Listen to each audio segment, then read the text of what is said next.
My country fears of thee, false land of hypocrisy. It's for thee that I scream.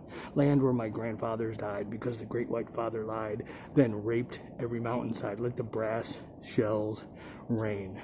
And that is why I was a deserter during the first Iraq distraction. Because Gandhi said, when one is oppressed, no one can be free. They tell me to be all I can be, but then tell me what I can and cannot do. Why is it so hard to get through to the people who need to hear it the most?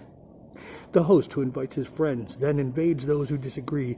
We have to free them from their own history and identity just so that they can be all that he wants them to be.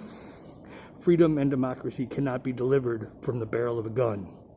I'd rather just watch the sun and sit under a tree reading Iraqi poetry, because the only true way for us all to be who we can truly be is for all of us to truly know what it means to be free.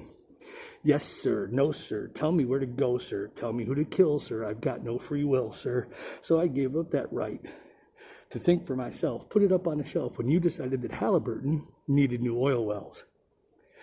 It was a hard sell, so you packaged it in 9/11 tragedy. Haven't we learned a damn thing from history? Back in Vietnam, Uncle Sam was up to no good and then had the nerve to tell us where we stood. And then when we tried to publicly make our own stand, they gave us the back of their hand with tear gas and Kent State aftermath. Now, like a recovering abuser, they're once again telling us how we should use our military for their corporate profits. Why the fuck aren't we doing something to stop this? Isn't it our tax dollars that they're raping for a disaster that's their own making?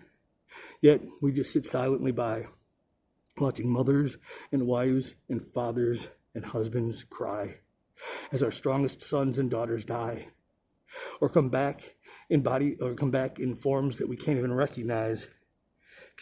While we continuously uncover lies about why we were even there in the first place.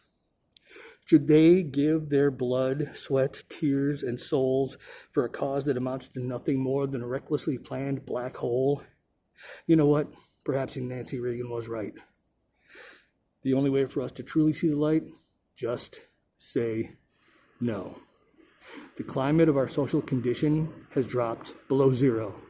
God has no reason to bless this America.